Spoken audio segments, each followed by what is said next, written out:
ধীরে ধীরে নিম্নচাপ সরলেও এখনই বৃষ্টি থেকে বিরাম নেই। ইতিমধ্যে ঘনিয়ে উঠছে ঘূর্ণাবর্ত।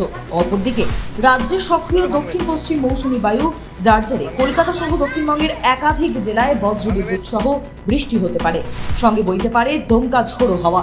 উত্তরবঙ্গের কয়েকটি জেলাতেও রয়েছে বৃষ্টির পূর্বাভাস। আলিপুর আবহাওয়া দফতর সূত্রে খবর, বুধবার ও বৃহস্পতিবার শহর কলকাতার আকাশ আংশিক মেঘলা থাকবে। সেই সঙ্গে দক্ষিণ 24 পরগনা, পূর্ব ও পশ্চিম মেদিনীপুর, ঝাড়গ্রাম, পুরুলিয়া ও বাঁকুড়ায় ভারী বৃষ্টির আশঙ্কা রয়েছে। প্রায় 70 থেকে 110 মিলিমিটার পর্যন্ত বৃষ্টি হতে পারে এই জেলাগুলিতে। এছাড়া বিক্ষিপ্তভাবে সব জেলাতেই বজ্রবিদ্যুৎ সহ 2-1 পশলা বৃষ্টির সম্ভাবনা রয়েছে। সেই সঙ্গে ঘন্টায় 30 থেকে 40 কিলোমিটার গতিবেগে দমকা ঝোড়ো হাওয়া বইবে।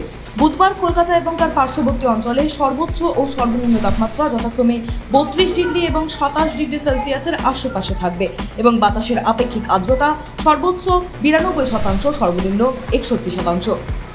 অন্যদিকে উত্তরবঙ্গে আজও কয়েকটি জেলায় ভারী বৃষ্টির পূর্বাভাস রয়েছে।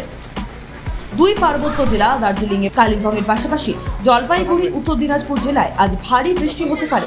প্রায় 200 মিলিমিটার পর্যন্ত বৃষ্টি হতে পারে এই জেলাগুলিতে। এছাড়া আগামী রবিবার পর্যন্ত উত্তরবঙ্গের জেলায় জেলায় কোথাও হালকা থেকে মাঝারি, কোথাও ভারী বৃষ্টির পূর্বাভাস রয়েছে। Bureau report, sky news Bangla.